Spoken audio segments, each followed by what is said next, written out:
At any time during a takeoff, you can set an undo restore point by going to Edit, Set Undo Restore Point. That spot will be marked from that point on so that whatever you do afterwards, you can always go back to it.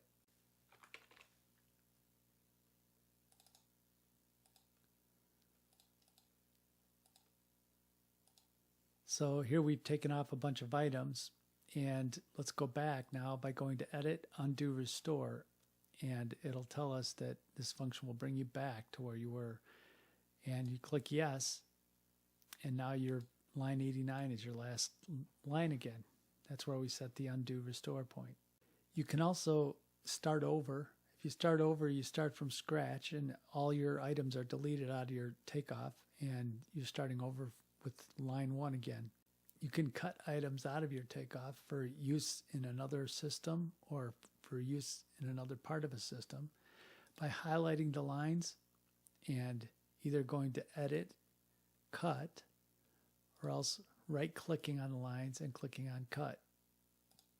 The lines will be removed from the takeoff, and then you can highlight where you want them to go and paste. Go to Edit, Paste, and it'll ask if you want to keep the specs, floors, drawings, and areas from the copied lines,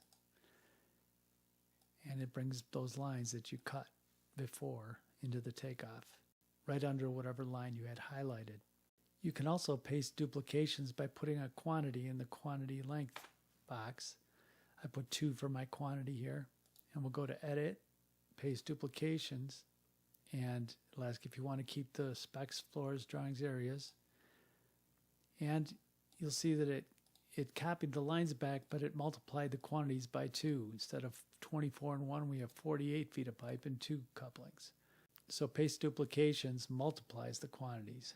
You can copy lines from one spot to another by highlighting the lines and going to Edit, Copy, or else right-clicking and clicking Copy.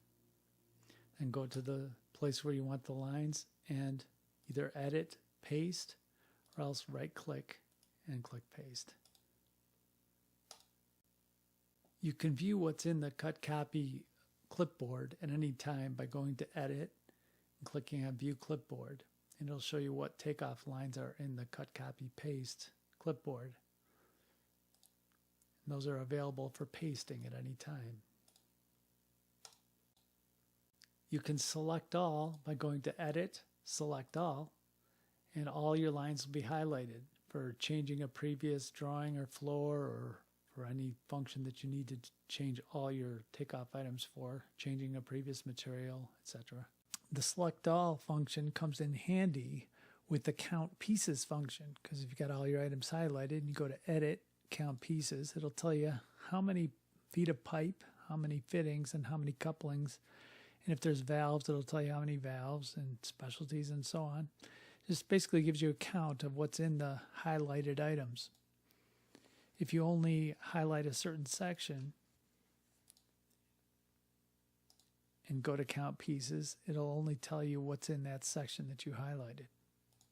To edit diameters, you can highlight the lines and change the diameter by going to Edit, Diameters, and let's change it from 2 to 1.5. Now we see that all those lines that were 2 inch are now 1.5. You can also edit previous quantities. Say you wanted all 4 of these lines to be 2 instead of 1. You go to Edit, Edit Quantities, and change it to 2. You can multiply quantities by highlighting the lines, going to Edit, Multiply Quantities, and put the number you want to multiply the quantities by. Let's say 3. Now you can see 34 times 3 is 102. 3 times 2 is 6. So all these lines got multiplied by 3. If you want to repeat takeoff lines without using the copy and paste, you can go to Repeat Takeoff Lines and put the starting line. Say we want to start at line 30. And the ending takeoff line, say we want to end at line 34. And then the number of duplications. And it'll ask if you want to keep floors, drawings, and areas. And then it'll copy those in. So now you can see that we just got duplications, 2 duplications of those lines. To delete lines, you can just highlight the lines and go to Edit, Delete Lines, or else right-click and click on Delete Lines. Most of the edit functions are listed in the right-click menu. If you want to find the last instance of an item, you can click on Find Piece and type in part of the description. I'll just put pipe, and it'll tell you how many there are. There's eight lines of that, and it'll take you to the last one, which in this case was on line 35.